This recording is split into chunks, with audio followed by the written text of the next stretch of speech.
क्या भाजपा में कोई है जो खड़ा होकर कह सकता है कि मैं चाहता हूं कि नितिन गडकरी प्रधानमंत्री बने? या भाजपा में कोई है जो ये कहे कि मैं चाहता हूं कि योगी आदित्यनाथ 2024 में भाजपा की ओर से प्रधानमंत्री पद के उम्मीदवार हों? कि 2024 में जब देश को एक नई सरकार देने का मौका आएगा तो हम इस महंगाई और बेरोजगारी देने वाली भाजपा सरकार को बेदखल करेंगे और जनता का शासन। केंद्र में बैठी भाजपा सरकार ने राजधर्म को त्याग दिया। 2024 के चुनाव में देश नहीं बचा तो हो सकता है इस देश में संविधान और लोकतंत्र दोनों समाप्त हो जाए।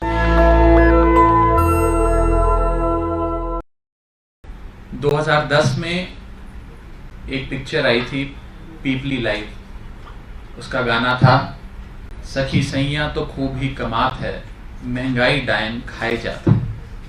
आज ये गाना देश की एक बड़ी आबादी के कान में रोजाना गूंजता है। साथियों, आज इस देश में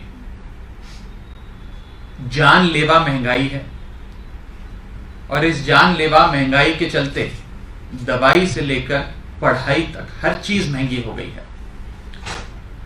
इस मोदी सरकार ने पिछले 9 सालों में 30 साल की सर्वाधिक महंगाई देने का काम और एक रिकॉर्ड कायम करने का काम भारत देश ने किया। और मुझे बताते हुए बहुत चिंता और बहुत दुख होता है कि इस देश में एक अनकंट्रोल्ड इन्फ्लेशन यानी कि अनियंत्रित महंगाई के चलते देश की जो एक आम थाली होती है, जिसमें दाल होती है, रोटी होती है, प्याज टमाटर होता है, पनीर होता है, वो एक आम थाली 24% महंगी हो गई है। 24% उसमें प्राइस राइज हुआ है। दूध, दही, चावल, आटा, दाल, चाय, कॉफी, इस पर तो अंग्रेजों ने भी कभी टैक्स नहीं लगाया, जो आज की प्रचंड बहुमत की भाजपा सरकार लगाए जा रही है। और इस दौर में इस घटती कमाई और बढ़ती महंगाई के दौर में जनता को अब आधार कार्ड की नहीं उधार कार्ड की आवश्यकता पड़ गई। साथियों, पिछले 9 सालों में मोदी सरकार ने टैक्स लगा लगाकर और पदार्थों को इतना महंगा कर दिया कि आज जब महीने के अंत में एक आम आदमी अपनी जेब में हाथ डालता है ये देखने के लिए कि कुछ 2-4 पैसे भी बचे कि नहीं बचे, तो उसे बहुत निराशा होती है, बहुत दुख होता है। लेकिन इस महंगाई के आलम में यदि कोई एक राज्य है जो इस महंगाई के आक्रमण से बचा हुआ है, उस राज्य का नाम है दिल्ली। और ये मैं नहीं कह रहा, एक रिपोर्ट जो भारत सरकार की ministry of statistics and programme implementation ने जारी करी है, वो ये बताता है कि राष्ट्रीय स्तर पे औसत महंगाई 6.83% है, यानी कि 6.83%। यानी कि जहां देश भर में 6.8% औसत महंगाई है, वहां दिल्ली में मात्र 3% महंगाई, 3% महंगाई, यानी कि राष्ट्रीय औसत के आधे से भी कम महंगाई दिल्ली में है। यह रिपोर्ट हाल ही में ministry of statistics and programme implementation ने जारी करी है, जिसे MOSPI भी कहा जाता है, जिसने कहा कि राष्ट्रीय एवरेज महंगाई है 6.83%, जिसमें कई बड़े राज्य हैं। राजस्थान में 8.6% महंगाई, हरियाणा में 8.27 महंगाई है, उड़ीसा में 8.23 महंगाई है, तेलंगाना में 8% से ज्यादा महंगाई है। इस सारे महंगाई के आलम में दिल्ली में मात्र 3% है, यानी कि दिल्ली में महंगाई की दर राष्ट्रीय औसत के आधे से भी कम। ऐसा कैसा हुआ कि जब पूरे देश पर मोदी सरकार ने महंगाई का आक्रमण किया तो एक राज्य बच गया, एक छोटा सा राज्य, हिंदुस्तान का दिल्ली बच गया। ये कैसे हुआ?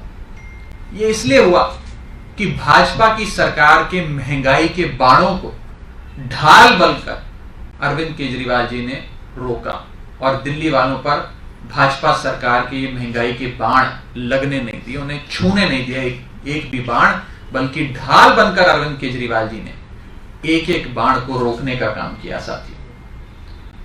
साथियों, जब ये सरकार बनी थी 2014 में, भाजपा की, मोदी जी की सरकार, तब पेट्रोल 55 रुपए प्रति लीटर मिला करता था, आज 100 रुपए प्रति लीटर मिलता है। डीजल 45 रुपए प्रति लीटर मिला करता था, आज 90 रुपए प्रति लीटर मिलता है।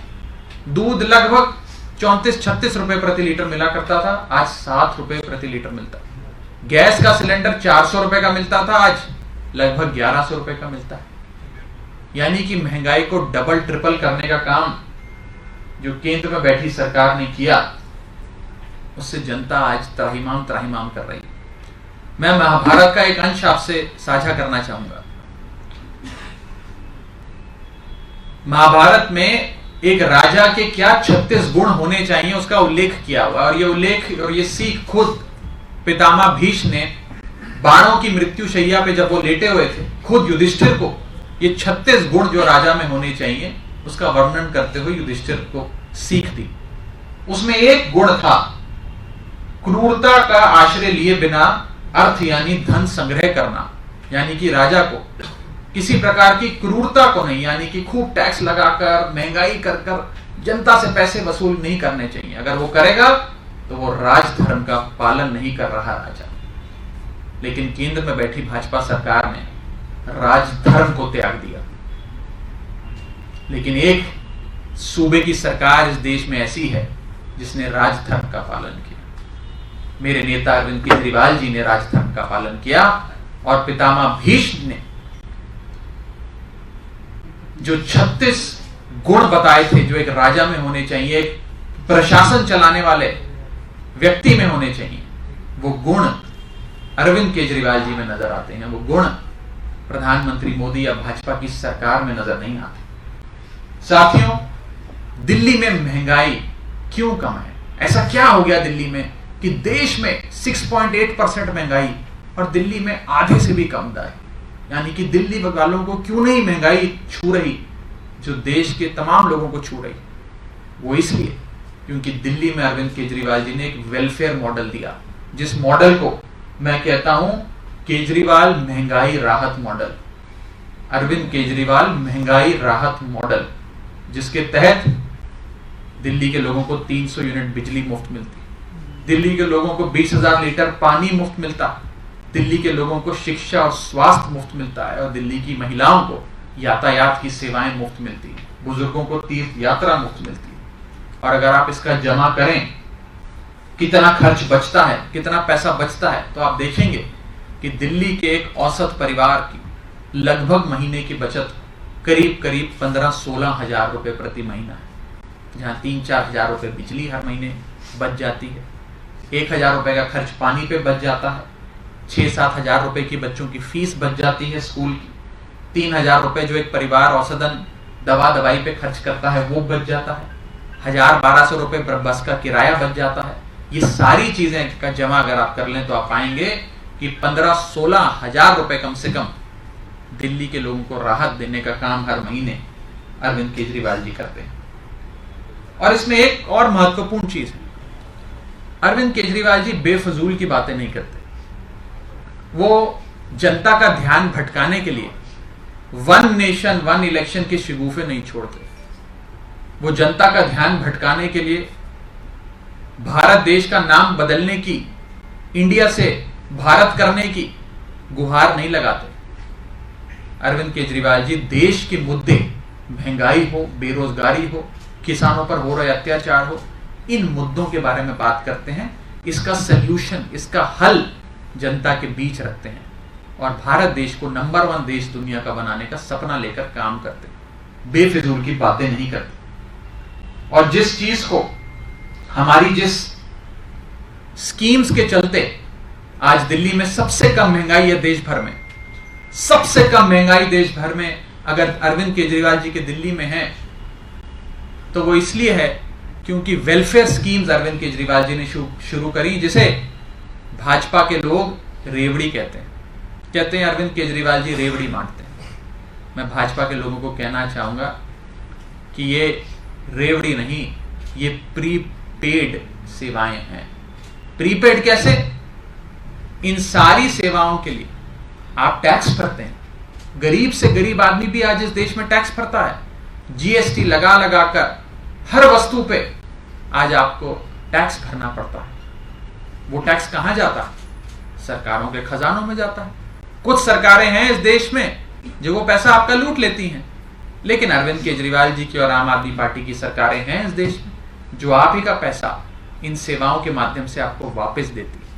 इसीलिए जब कोई भाजपा का नेता आपको कहे कि रेवड़ी लेते हो, सरकारें तुम्हें रेवड़ी देती हैं, तो बोलना ये रेवड़ी नहीं, ये प्रीपेड सेवाएं हैं, इसके लिए पैसा हम भरते हैं टैक्स के माध्यम से। और कमाल देखिए, सरकार का खजाना अपनी जनता पे लुटाकर उन्हें सबसे कम महंगाई और सबसे सुविधाजनक जीवन देने के बाद भी अरविंद केजरीवाल जी की सरकार मुनाफे की सरकार है। अरविंद केजरीवाल जी की सरकार ऋण मुक्त सरकार है, डेट फ्री सरकार है। क्यों? क्योंकि यह सरकार भाजपा की 40% कमीशन वाली सरकार नहीं, यह अरविंद केजरीवाल जी की 100% डेडिकेशन वाली सरकार है। 40% कमीशन वाली सरकार नहीं, अरविंद केजरीवाल जी की 100% डेडिकेशन वाली सरकार है। कि 2024 में जब देश को एक नई सरकार देने का मौका आएगा, तो हम इस महंगाई और बेरोजगारी देने वाली भाजपा सरकार को बेदखल करेंगे और जनता का शासन वापस। आप चलिए, हमारे पास तो बहुत चेहरे हैं, हमारे पास तो बड़े सफल एबल एडमिनिस्ट्रेटर्स हैं जिन्होंने बड़े सफल प्रशासन चलाए। क्या भाजपा में कोई है जो खड़ा होकर कह सकता है कि मैं चाहता हूं कि नितिन गडकरी प्रधानमंत्री बने? या भाजपा में कोई है जो ये कहे कि मैं चाहता हूं कि योगी आदित्यनाथ 2024 में भाजपा की ओर से प्रधानमंत्री पद के उम्मीदवार हूं? भाजपा में कोई ऐसी हिमाकत नहीं कर सकता। लेकिन मैं इतना जरूर कह दूं और एक बड़ी बात कह के अपनी बात समाप्त करूंगा कि आज सीटें जरूरी नहीं है। आज किस राज्य में किस पार्टी को गिव एंड टेक करना पड़ रहा है, किसको कितनी सीटें मिल रही हैं, वो जरूरी नहीं है। जरूरी भारत देश है, देश को बचाना जरूरी है। अगर 2024 में देश नहीं बचा तो शायद ये इस देश का आखिरी चुनाव हो, इसके बाद चुनाव ना हो। अगर 2024 में देश नहीं बचा तो शायद बेरोजगारी और महंगाई कुछ इस कदर हो जाए कि देश में कश्मीर से कन्याकुमारी तक, गुजरात से गुवाहाटी तक हर जगह त्राहिमाम हो जाए। और अगर 2024 के चुनाव में देश नहीं बचा तो हो सकता है इस देश में संविधान और लोकतंत्र दोनों समाप्त हो जाएं। इसलिए देश जरूरी है, व्यक्तिगत महत्वाकांक्षाएं, मतभेद और मनभेद जरूरी नहीं है।